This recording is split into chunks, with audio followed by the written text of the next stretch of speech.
In the closing minutes of Game 5, LeBron suffered a knee injury that initially went under the radar. However, shortly after the Lakers were eliminated, it was disclosed that James had sustained a sprained medial collateral ligament, MCL, in his left knee. Despite the pain, James finished the game, a testament to his toughness and competitive spirit. But had the Lakers pushed the series to a 6th or even 7th game, LeBron would have been forced to watch from the sidelines. Now, with the season officially over, James has shifted his focus to recovery. During a recent episode of Mind the Game, the podcast he co-hosts with NBA legend Steve Nash, LeBron opened up about the severity of the injury and the pain he experienced. Speaking candidly, he described the morning after Game 5 as one of the most painful experiences of his career. "When I tried to get out of bed on Thursday morning, I said, 'Oh my God,'" James recalled. "I immediately called my doctor. I said, 'I can't wait until Friday. I need to come in today.'" That sense of urgency, even from a veteran with decades of experience, underscored the seriousness of the injury. While LeBron has dealt with knee soreness and tendinitis throughout his career, this was the first time he'd suffered an MCL sprain, an injury that often sidelines players for weeks. James admitted that he knew something was wrong the moment he collided with Timberwolves guard Donte DiVincenzo. The pain, he said, was instant and unlike anything he'd experienced before. Just 2 days after the Lakers were bounced from the playoffs, ESPN's Dave McMenamin reported that LeBron had officially been diagnosed with a Grade 2 MCL sprain. James later confirmed the report and shared that team doctors estimated a recovery time of 4 to 6 weeks. While surgery is not expected, the rehab process will be long, and any setback could delay his return. LeBron James' road to recovery won't be easy. At 40 years old, every injury carries added weight. While his work ethic, discipline, and access to top-tier medical care are unquestionable, Father Time remains undefeated. His resilience is legendary, but even legends have limits. This injury has now added uncertainty to not only LeBron's immediate future, but also to the trajectory of the Lakers as a whole. As the front office begins to plan for the off-season, LeBron's health will be the central topic. Can he return at full strength? Will his mobility or explosiveness be compromised? Should the team consider scaling back his minutes next season? Or is it time to start thinking about transitioning the franchise into a post-LeBron era? The stakes are massive. LeBron is more than just a player. He is the face of the franchise, the leader of the locker room, and a global icon whose presence attracts free agents, drives ticket sales, and anchors the team's championship aspirations. If he's able to bounce back from this injury and return to form, the Lakers might still have a window of opportunity to chase another title. If not, the organization may need to pivot toward a full rebuild sooner than expected. What's certain is that every decision the Lakers make this offseason, from coaching to roster moves, will hinge on LeBron James' status. Will he be ready for training camp? Will he still be the dominant force he's been for over 2 decades? Or will this injury mark the beginning of the end of one of the greatest careers in NBA history? Only time will tell. For now, the Lakers are in a state of limbo, stuck between the painful end of a disappointing season and the uncertain hope of a new beginning. Now, as the front office looks to reset for the 2025-26 season, one of the biggest questions looming over the franchise revolves around the future of guard Austin Reaves. Reaves has emerged as a key rotational piece and a potential building block for the future. However, his current contract situation presents a dilemma that could have far-reaching implications for the team's financial flexibility and overall strategy. Reports suggest that the Lakers are weighing the possibility of offering Reaves a 4-year contract extension worth $89.2 million, a significant bump from his current 4-year, $53 million deal signed just last offseason. Such an extension would pay Reaves nearly $42.5 million annually in later years, a figure that signals star-level investment. Yet, there are signs pointing to the likelihood that Reaves may decline the offer and test free agency following the conclusion of next season. That possibility is not insignificant. If Reaves opts out, the Lakers run the risk of losing him for nothing. On the flip side, if they push forward with the extension now, they could be committing a sizable portion of their salary cap to a player whose performance, while solid in the regular season, did not translate effectively into the postseason. Indeed, Reaves' playoff performance has raised eyebrows within the organization. While he played with effort and poise, his numbers dipped noticeably under the bright lights of the postseason. Compared to a regular season where he averaged an impressive 20.2 points, 4.5 rebounds, 5.8 assists, and 1.1 steals per game on 46% shooting from the field and 37.7% from three, Reaves' playoff output was far more modest. 16.2 points, 5.4 rebounds, and 3.6 assists per game, while shooting just 41.1% from the field and 31.9% from beyond the arc. These numbers came despite an increase in playing time, averaging 39.2 minutes over the 5-game series. The discrepancy between his regular season brilliance and postseason struggles has triggered internal debate. Is Reaves truly the player his regular season numbers suggest, or did the playoff exposure reveal his ceiling? And if it's the latter, should the Lakers truly commit long-term to a player who may not be a top-tier difference-maker in high-pressure playoff moments? One reason Reaves is even eligible for such a lucrative extension stems from favorable clauses in the current NBA Collective Bargaining Agreement, CBA. Under the revised terms, players on early career contracts who outperform expectations can become eligible for substantial raises and extensions, especially when they establish themselves as high-usage contributors.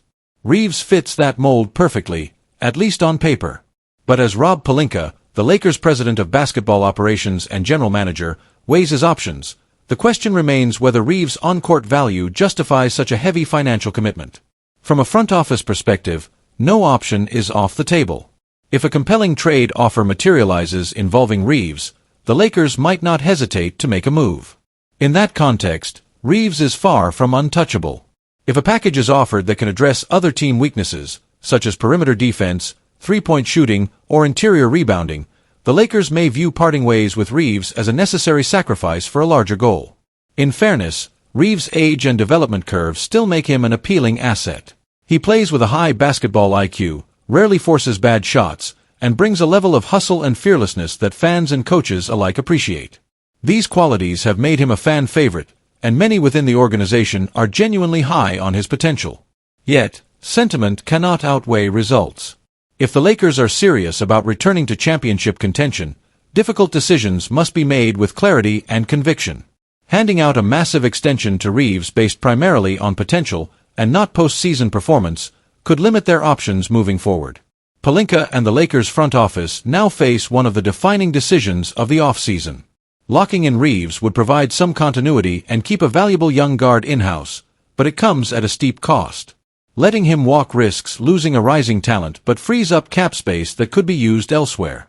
Exploring a trade could strike a balance, turning Reaves into pieces that better align with the team's current window. Ultimately, this is about more than just one player. It's about the Lakers' identity and their roadmap to success. The choices they make over the coming months will shape the team's trajectory for years to come. Will they bet on Reaves' continued growth and reward his regular season excellence? Or will they cut bait before committing long-term? The clock is ticking in Los Angeles, and every move from here on out matters. After a premature and disappointing exit from the playoffs, the Los Angeles Lakers have once again found themselves at a crossroads.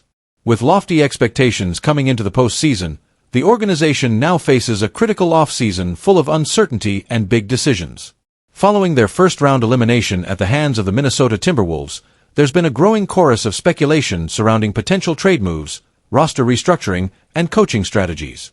One glaring issue has stood out more than any other: the Lakers' lack of height and interior presence, a problem that may have been underestimated and now demands urgent attention.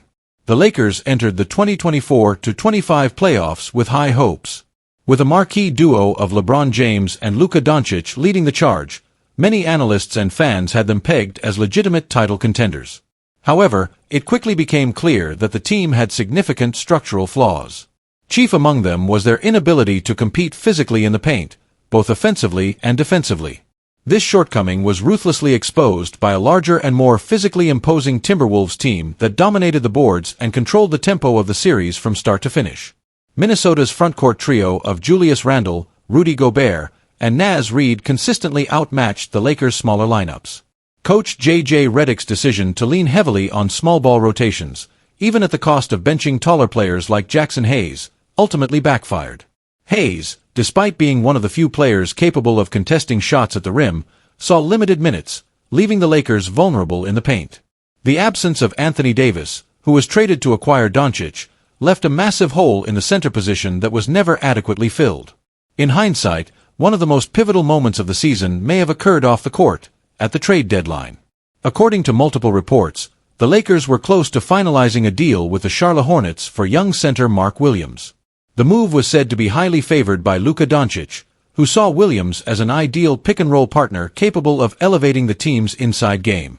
Unfortunately, the deal fell through due to last-minute concerns about Williams' health and long-term durability. Mark Williams, who had been recovering from injuries and missed substantial time during the season, was deemed too risky at the time. Nonetheless, his physical profile and skill set could have provided precisely what the Lakers lacked, a legitimate 7-footer capable of protecting the rim, grabbing rebounds, and finishing lobs. As Ivan White of Sporting News aptly pointed out, a main issue in the Lakers' loss to the Minnesota Timberwolves was their lack of height. That issue could have been mitigated, or potentially avoided, if the Williams trade had gone through. If the Lakers choose to revisit this trade, the fit makes a lot of sense on paper. Williams, standing at 7 foot and possessing a 7 feet 6 inches wingspan, brings a physicality and presence that the current roster simply cannot replicate. As a rim protector, he's shown flashes of elite timing and shot-blocking ability.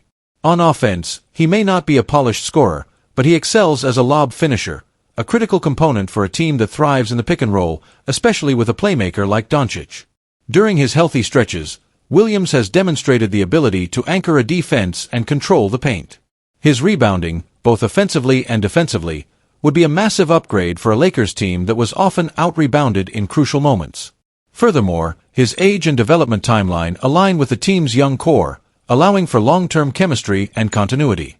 According to ESPN's Dave McMenamin, Doncic personally preferred Williams as his pick-and-roll partner, particularly due to his vertical spacing and ability to open up passing lanes. In the playoff series against Minnesota, Doncic often struggled without a reliable screener or a big man to roll with, further highlighting the gap Williams could fill. Now, with the offseason underway, General Manager Rob Pelinka has a golden opportunity to reassess this potential acquisition. The failed trade for Williams, while understandable at the time, may deserve a second look. The Lakers' need for a true center hasn't gone away. In fact, it's become even more apparent. If Williams has made progress in his recovery and can demonstrate his fitness during the summer, Pelinka may be wise to reopen trade discussions with Charlotte. There are several key reasons why revisiting the Mark Williams deal makes strategic sense. The Lakers were frequently exploited in the paint by bigger teams. Williams offers elite shot-blocking potential. His presence would drastically improve one of the team's biggest statistical weaknesses, rebounding. He complements Doncic's game in ways no current Laker big man does. And finally, he fits the Lakers' longer-term vision and could develop into a cornerstone player with the right guidance. Still, Pelinka must proceed with caution.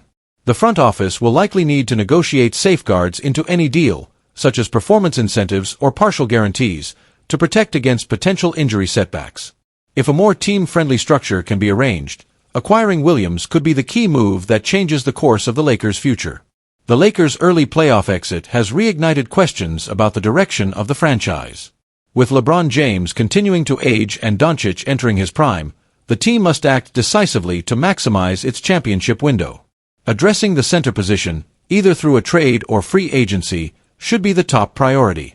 Mark Williams may not be a perfect solution, but he offers a combination of size, potential, and skill that aligns perfectly with what the team currently lacks. Ultimately, the Lakers' front office has a lot to consider. The decision to revisit the Mark Williams trade could prove to be a turning point. If handled correctly, it could fix a fundamental flaw and elevate the Lakers back into serious title contention. For now, all eyes are on Rob Pelinka as he charts the next chapter for the purple and gold.